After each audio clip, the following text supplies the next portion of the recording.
Today, we're going to break down 10 specific money moves that go way beyond the usual advice you hear. These aren't just little tips and tricks. These are the kind of major shifts that can totally change your financial future and put you on a completely different path from, well, almost everyone else.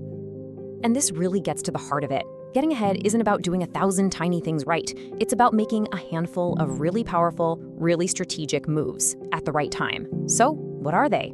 Let's find out. You know, most of us are taught this really simple equation for money.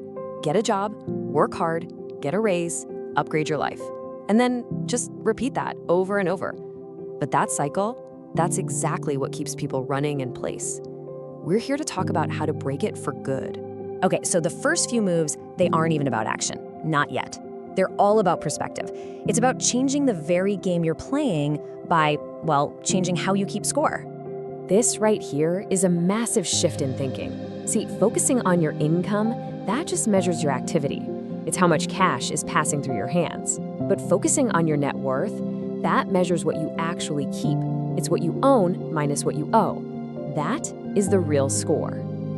And this is the real power of that new scoreboard. The question is no longer, hey, can I afford this? Instead, it becomes, does this purchase build my net worth or does it shrink it? That one simple question becomes this incredible filter for every single financial decision you make. This is the absolute #1 momentum killer. We've all seen it. As you start to earn more, your spending just magically rises to meet it. The trap isn't just that you're spending more, though. It's that you're constantly raising the bar for your bare minimum, which makes getting ahead harder and harder. So here's the crucial move, that first big raise or income jump. That's a critical moment. Before you even think about upgrading your apartment or your car, you have to upgrade your balance sheet. Use that new money to build your foundation first. And this shows us that not all debt is created equal. It's like there were two different faces of debt. On one side, you've got consumption debt. Think credit card balances for stuff that just works against you, draining your future income. But then you have acquisition debt, which you use to buy an asset, something that can grow or make you money. That's the kind of debt that can actually work for you. All right, let's jump into part 2. Once you get that mindset right, it's time to focus on the machine that actually generates your income and figure out how to make that engine way more powerful.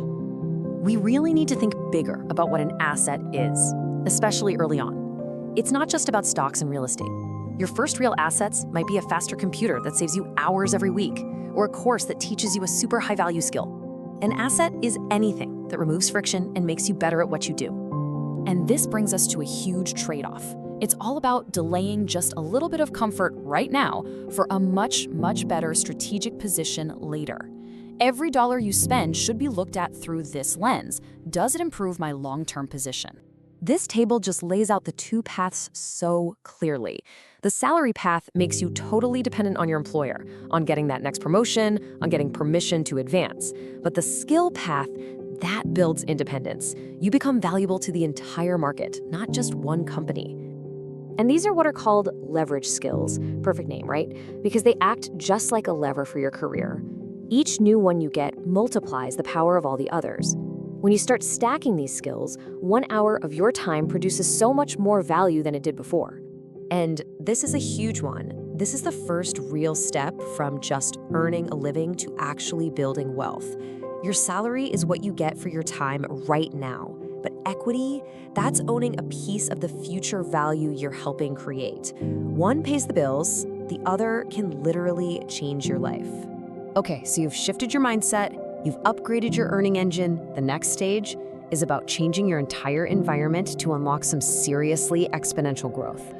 It's time to play in a new league. Now, this is a subtle point, but it's incredibly profound. Most of us work where money is earned and spent. The real power, the real leverage, comes from getting closer to where the big decisions are made, where capital is being invested and allocated on a huge scale. Proximity really does change everything. So how do you get those crazy, outsized results? By making asymmetric bets. It's all about finding situations where if you lose, it's a small, manageable setback. But if you win, the payoff is just disproportionately huge. It's how you break out of that slow, linear path. I mean, think about starting a side project, right? The downside is pretty clear. You might lose a few weekends and maybe a little bit of cash if it doesn't work out. But the upside? I mean, who knows? It could become a new business, a massive new income stream, or connect you to incredible opportunities. That's a tiny risk for a potentially life-changing reward. And that's exactly why these kinds of calculated risks matter so much. The safe, predictable path is crowded. It's built for stability, not for pulling ahead of the pack. To create real separation, you have to be willing to get a little uncomfortable. It's so true. Your environment totally defines what you think is possible. When you deliberately put yourself in rooms where people are playing a much bigger game, yeah, it's gonna feel uncomfortable at first. But your job isn't to talk, it's to listen. Just absorb everything. Over time, what's normal for them will become your new normal. Which brings us to the final move, the culmination of everything we've talked about. This is where the entire game changes. See how it all builds up to this? First, you shift your mindset to focus on what really matters, your net worth. Then you build your earning engine with powerful skills. You change your environment to see bigger opportunities. And all of it, every step, leads to this one thing, ownership.